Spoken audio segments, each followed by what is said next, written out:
முக்கிய பதவியில் அமரப்போகும் சசிகலா, பன்னீர்செல்வம்.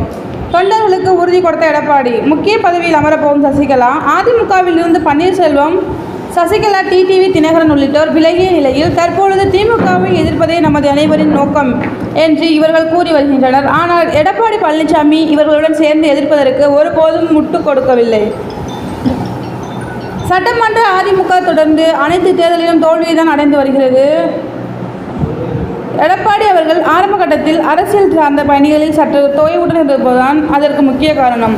அது மட்டுமின்றி பாஜகவுடனான நிலைப்பாடும் பலருக்கு அதிருப்தியை கொடுத்தது. தற்பொழுது பாஜக கூட்டணியில் இருந்து விலகியது, கள்ளக்குறிச்சி கள்ளச்சாராய விவகாரம் என அனைத்திலும் வேகமெடுத்து எடப்பாடி தீவிரம் காட்டி வருவது என செயல்பாடுகளை மாற்றியுள்ளார்.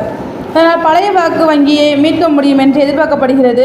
இந்த சமயத்தில் திமுகவை எதிர்ப்பதற்காக சசிகலா மற்றும் பன்னீர்செல்வம் ஆகியோரை மீண்டும் கூட்டணியில் இணைக்கலாம் என அதிமுக மூத்த தலைவர்கள் எடப்பாடிக்கு அறிவுறுத்தியுள்ளனர். ஆனால் எடப்பாடி அவர்கள் கட்டாயம் அவர்கள் இணைக்க மாட்டேன் என்று திட்டவட்டமாக உறுதியளித்துள்ளார். தற்பொழுது நடைபெற்ற ஆலோசனை கூட்டத்தின் பிறகு இது சம்பந்தமாக ஒரு பேட்டியிலும் தெரிவித்திருந்தது குறிப்பிடத்தக்கது. இந்த நிலையில் மீண்டும் சசிகலா மற்றும் பன்னீர்செல்வம் அதிமுகவில் இணைக்கப்பட்டுவிட்டால் எந்தெந்த பதவிகள் கொடுக்கப்படும் என்ற பேச்சுவார்த்தை அடிபட்டு வருகிறது. எடப்பாடி பழனிசாமி முழுமையாக எதிர்த்தாலும் கூட மூத்த நிர்வாகிகள் தொடர்ந்து அவர்களை கட்சியில் இணைக்க பரிந்துரை செய்துதான் வருகின்றனர்.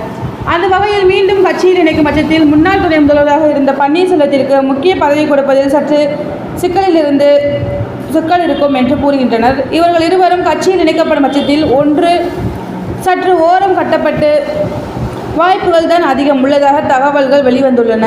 தேங்க்யூ.